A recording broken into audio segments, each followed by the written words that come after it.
आवर channel. कसे आहात तुम्ही सगळे? अपेक्षा करते खूप छान आणि मस्त असणार. खाता खाता हे जे ओट्स आहे ना, ओट्स ते इतके लाजवाब, इतके मस्त बनलेत ना. म्हणजे मी तुम्हाला काय सांगू, तुम्ही तुमच्या बच्चोंसाठी आहे ना हे शॉर्ट ब्रेकसाठी इन्क्लूड करू शकता. अँड द शॉर्ट ब्रेकमध्ये if you don't want you can take in breakfast too. हां, इतके टेस्टी बनले.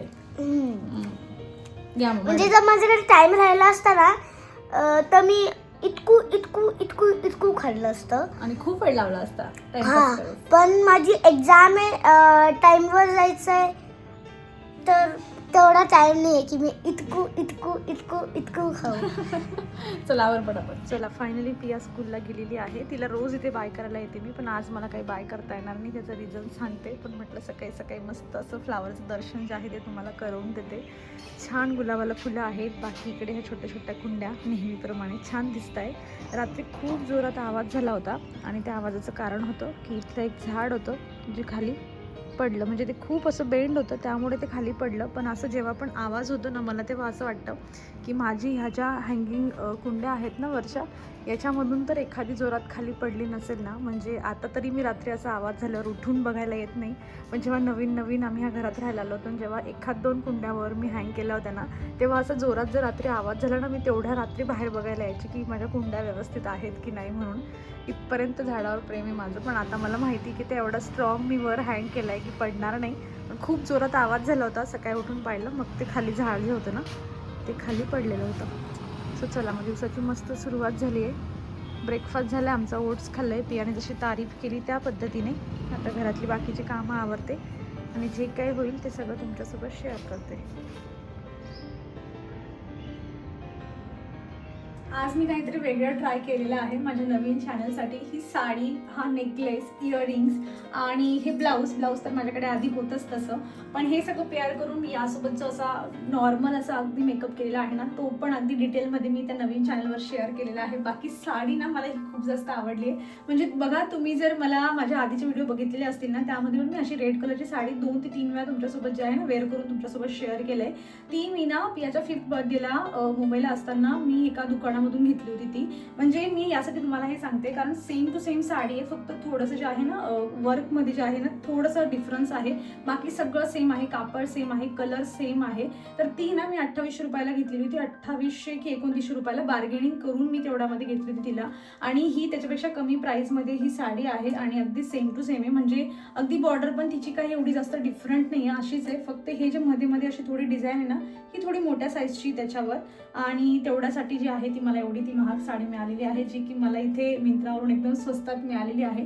बाकी तसा तुम्ही तो व्हिडिओ बघा, मी त्या व्हिडिओची लिंक पण तुम्हाला डिस्क्रिप्शन बॉक्समध्ये देईल की मी मेकअप कसा केला आहे आणि साडीबद्दल अजून थोडं डिटेलमध्ये सांगितलं आहे किंवा ही ज्वेलरी असो.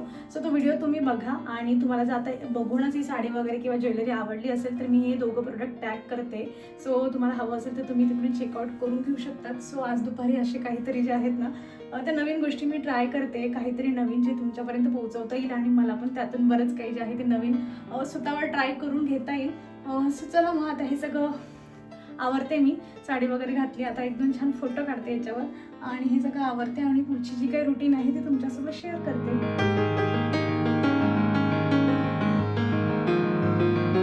7-8 दिवसापासून माझा हा व्हिडिओ बनवून तयार होता, पण मला काही वेळ मिळतच नव्हता त्याला एडिट करून टाकायचा. फायनली मी त्याला सॅटर्डेला जो आहे ना माझ्या नवीन चॅनलवर पोस्ट केला आणि एक कम्युनिटी पोस्ट पण मी ह्या चॅनलवर केली होती आणि बऱ्याच जणांनी जाऊन तो व्हिडिओ पाहिलासुद्धा. आणि असंच अजून वेगवेगळ्या पद्धतीचे व्हिडिओ मला त्यावर टाकायचे, जे मलाही काही ना काही नवीन एक्सपिरियन्स देतील आणि तुम्हालाही छान जे आहे ते वेगळं काहीतरी बघायला मिळेल.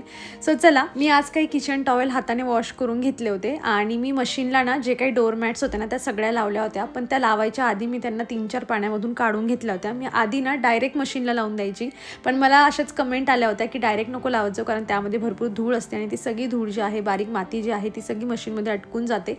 त्यामुळे मी तुमचंच ऐकून जे आहे ते 4-5 पाण्यामधून काढून घेतले आणि बरंच मातीसारखं जे आहे ना त्यामधून निघालं आणि त्यानंतर मी मशीनला लावल्या होत्या. 4 होत्या, त्यामुळे मी फक्त त्याच लावल्या होत्या आणि आता मस्त उन्हात तिथे वाळवत टाकते त्यांना आणि छान पण निघतात. डायरेक्ट टाकण्यापेक्षा थोडं पाण्यातून काढून घेतलं ना आपण, तो पण मला एक्सपिरियन्स आला की छान निघतात त्या. आणि हे बघा इकडे हे पिटोनिया जे आपोआप उगलं होतं माझ्या गार्डनमध्ये, ते मी इथे एका कुंडीमध्ये लावलं होतं. पहिले त्याला स्टार्टिंगला एकच फूल होतं, आता 4-4, 5-5 फुलं जी आहेत ना ती यायला लागली आहे. तसं तर हे पिटोनियाचं रोपटं तुम्ही नर्सरीमध्ये घ्यायला गेले ना तर जास्तीत जास्त 30 किंवा 40 रुपयाला मिळतं, पण तरीही ते फ्रीमध्ये आपोआप माझ्या गार्डनमध्ये ग्रो झालं होतं आणि त्याला एवढे छान फुलं येत आहे. मग तर त्याचा आनंद काहीतरी वेगळाच असतो आपल्याला. चला आता मी इथे स्वयंपाकाला पण सुरुवात केली आहे. ॲक्च्युली भाजीपाल्यामध्ये काहीच अवेलेबल नव्हतं, म्हणजे भाजीपाला आणला ना की तो मी कंटिन्युअस असं करते की जसं पण 3-4 भाज्या आणलेल्या असतात ना की ते 1-2 दिवसामध्ये संपल्या पाहिजे, म्हणजे मी त्यांना जास्त उरू देत नाही आणि मग त्यानंतर 1-2 दिवस जे आहे ना काहीतरी डाळी साडी असं बनवून घ्यायचं. म्हणजे मग आठवड्यामधून एकतर एक वेळा जास्तीचा भाजीपाला येतो, नाहीतर मग आठवड्यामधून 2 वेळा जो आहे तो असा गॅपमधून जो आहे तो भाजीपाला येतो. पण म्हटलं आज काय बनवायचं, माझ्यासमोर 2 ऑप्शन होते. एकतर मी उडदाची डाळ बनवू शकते, नाहीतर मग मठाची डाळ थोडीशी पडून होती, म्हटलं मठाची डाळ बनवूया. कारण उडदाच्या डाळीसोबत ना मला जास्त भाकर आवडत नाही, पण मठाची डाळ जर आपण छान अशी मस्त थोडी मसाल्याची बनवली ना मग त्याच्यासोबत भाकर खूप छान लागते. म्हणून तेच जे होतं ना मी आता इथे डाळ शिजवत टाकली आहे. आणि चाकू जे होते ना, म्हणजे माझ्याकडे स्टेनलेस स्टीलचा चॉपिंग बोर्ड आहे, बऱ्याच महिन्यापासून मी यूज करते, पण त्याचा एकच फक्त म्हणजे आहे असा लॉस आहे की चाकू ना त्याची धार लवकर कमी होते, म्हणजे खूपच लवकर असं पण नाही. तरी आता मी एकदा असं छान चाकू धारधार करून घेतला ना, 1-1.5 महिना काही टेन्शन नाही आहे. पण हा जो वुडन चॉपिंग बोर्डवर मी हा चाकू यूज केला असताना तर त्याची धार लवकर निघत नाही, 2-3 महिने तरी राहते मस्त. पण आपल्याला असंही त्याला धार लावण्यासाठी काही पैसे खर्च करायची गरज नाही. जशी मी ट्रिक तुम्हाला दाखवली, कपाची जी बॅक साईड असते ना त्याला मस्त असं थोडा तिरकस पकडून चाकू घासून घ्यायचा. अगदी काही नाही, 1 मिनटं पण एका चाकूवर तुम्ही वेळ घालवला ना तरी पण तो छान धारदार होऊन जातो. बाय द वे मी ते चाकू ना ॲफिलेटमध्ये टॅग करून दिली, खूप छान 3चा सेट होता.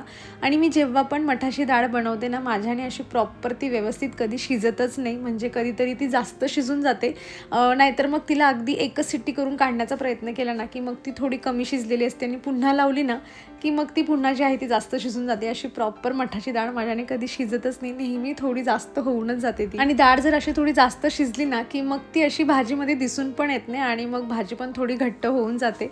चला असो, प्रॅक्टिसने मनुष्य परफेक्ट होत जातो. मला पण एक दिवशी नक्कीच त्याचं कॅल्क्युलेशन समजेल आणि मी वेळेवर गॅस बंद करून कुकरचं झाकण जे आहे ते लवकर उघडेल, जेणेकरून ती डाळ एवढी जास्त शिजणार नाही.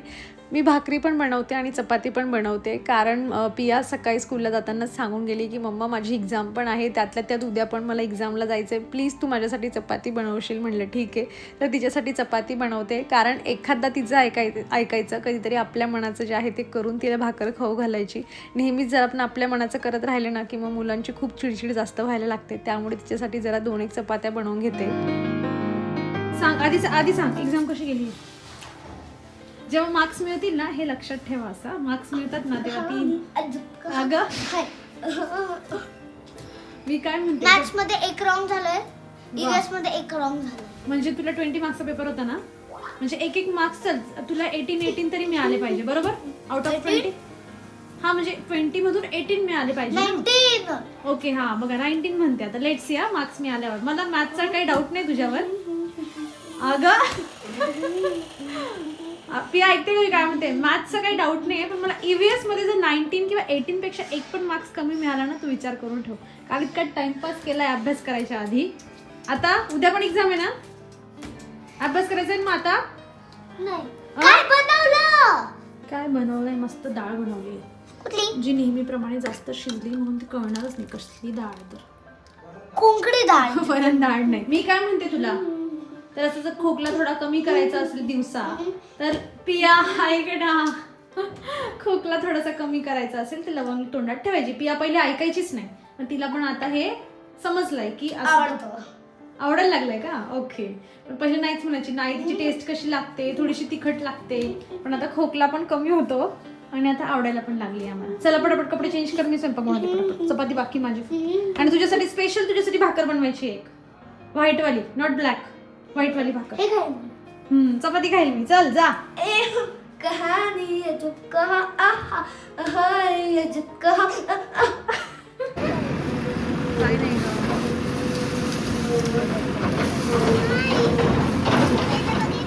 ते झाडामुळे ना आमचं गेटच पूर्ण बंद झालेलं होतं आणि सध्या ना एवढी हवा चालली ना म्हणजे बाल्कनीमध्ये माझे जे पण हे टँगल हार्ट एवढे छान ग्रो होत आहेत ना म्हणजे ते लांब लांब वेल तुम्हाला दाखवतेच मी ते एकमेकांना खूप असे ठोकले जातात. आता जरा शांत झाली होती हवा आणि ते असे खाली पडत आहे. मला असं झालं की मी हे म्हणजे जे असे खाली पडत आहे वेल मी त्यांना किती कुंड्यांमध्ये लावू अजून आणि फेकायची तर अजिबातच इच्छा होत नाही. पण तरी म्हटलं अजून आता 1-2 दिवस थांबते आणि मग एक साथ जे आहे ते त्यांना एखाद्या कुंडीमध्ये ग्रो करून घेईल. एक बॅड न्यूज म्हणजे जे माझा पानाचा वेल होता ना आम्ही आता हैदराबादला गेलो होतो ना तर तेव्हा भावाने काही पाणी दिलंच नाही त्यामुळे तो सुकला होता. आम्ही आल्यानंतर त्याच्यानंतर मी त्याला कंटिन्यू पाणी दिलं पण तो काही छान व्यवस्थित ग्रो झाला नाही. आधी काय चाललंय मग मी एक्सप्लेन करते हळूहळू. दाखव इकडे फेस करते कसं अटकवलंय दाखव. हे असं कुठे पाहिलंय तू हे? हबीब. हा हबीब मध्ये पियाची हेअरकट माझी हेअरकट करायला गेलो होतो ना. आता दोघं मैत्रिणींचं छान तिला ती आताच म्हणली की पिया फुटेल त्या की आपण ना आता हबीब हबीब खेळूया म्हणून आणि मी काय लक्ष दिलं नाही. आता पाहिलं तर हे असं अटकवणं शोल्डरमध्ये हे असं जे काय म्हणतात त्याला काय म्हणतात ना हे हां हेअर ड्रायर असं ना ते लोक असेच अटकवतात काम करताना. मला पडत नाही त्यांच्याने. तुझं ते हलकं आहे ना एकदम त्यांचं खूप मोठं असतं ते अटकतं बरोबर शोल्डरमध्ये. तर असं आमचं हबीब खेळणं चालू आहे आणि हे इतका पसारा आहे ते. बुक्स एवढे काढले पण स्टडी काहीच करायचा नाही. उद्या पेपर आहे पियाचं पण काही नाही.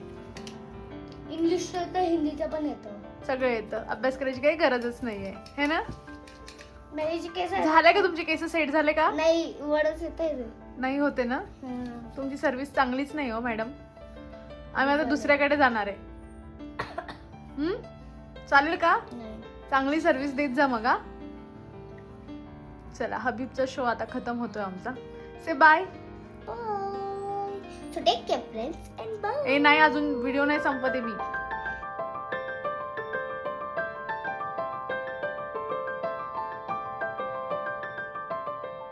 आवळ्याचा ज्यूस मला सकाळीच घ्यायचा होता पण सकाळी सगळी कामं वगैरे असतात त्यामुळे जरा जो आहे तो वेळ काही मिळत नाही आणि अशी मी सायंकाळची चहा बंद केली आहे. सो सकाळी जेव्हा बनवायचा विचार डोक्यात आला होता आणि कामांची धावपळ होती ना तेव्हाच मी विचार करून घेतला होता की जाऊ दे मस्त दुपारी जे आहे म्हणजे 4-4:30 वाजता आवळ्याचा जो आहे तो रस बनवून मस्त पिऊया. म्हणजे चहाची जी कमी आहे एखाद दिवस जी आपल्याला जाणवतेच मध्ये मध्ये ती पण जी आहे ती कसरं निघून जाईल.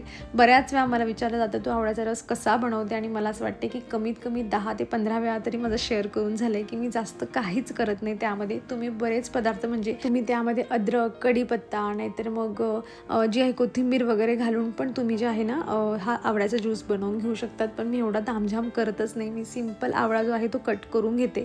त्याची सीड तेवढी साईडला काढून घ्यायची मिक्सरमध्ये टाकायचं थोडं पाणी टाकायचं आणि जेवढं बारीक ग्राइंड करता येईल तेवढं करून घ्यायचं आणि आपली चहा गाळायची गाळणी असते आणि चम्मचच्या मदतीने जे आहे ना पूर्ण दाबून त्यामधला जो रस आहे ना तो पूर्ण काढून घ्यायचा.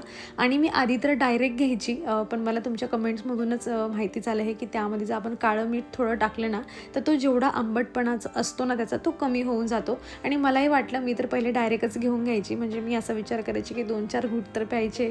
आंबट आहे तर आंबटच लागणार आहे आणि मी तसंच घ्यायची. पण नंतर विचार केला की चला याच्याने आंबटपणा खूप कमी होऊन जातो काळं मीठ घातल्यानंतर. तर मी आता ते काळं मीठ फक्त थोडंसं घालत असते आणि एवढा सिंपल आवळ्याचा रस जो आहे तो मी घेते. बाकी तुम्हाला सांगितलं तुम्ही त्या पद्धतीने पण बनवून घेऊ शकतात आणि अजून त्याच्यामध्ये जे आहे ना त्याला अजून छान जे आहे ते बनवून घेऊ शकतात टेस्ट वाईज पण आणि हेल्दी वाईज पण. तर चला मग माझा आजच्या सायंकाळचं चहाचं रिप्लेसमेंट हा आवळ्याचा सिंपल असा ज्यूस आहे. सिंपल पण तेवढाच जास्त हेल्दी. तुम्ही अजूनही घेत नसाल तर नक्की घ्या कारण हिवाळ्यामध्ये आवळे सगळ्याकडे अवेलेबल असतात. सो चला मग या ज्यूससोबत आणि या मस्त अशा माझ्या बाल्कनीसोबत जो आहे ते माझा आजचा व्हिडिओ इथे संपवते. आय होप तुम्हाला आवडला असेल. कसा वाटला व्हिडिओ कमेंटमधून नक्कीच सांगा. आवडला असेल तर लाईक करा. चॅनलवर तुम्ही नवीन असाल तर प्लीज सबस्क्राईब करा. भेटूयात नेक्स्ट व्हिडिओमध्ये. तोवर तुम्ही स्वतःची काळजी घ्या. So take care friends.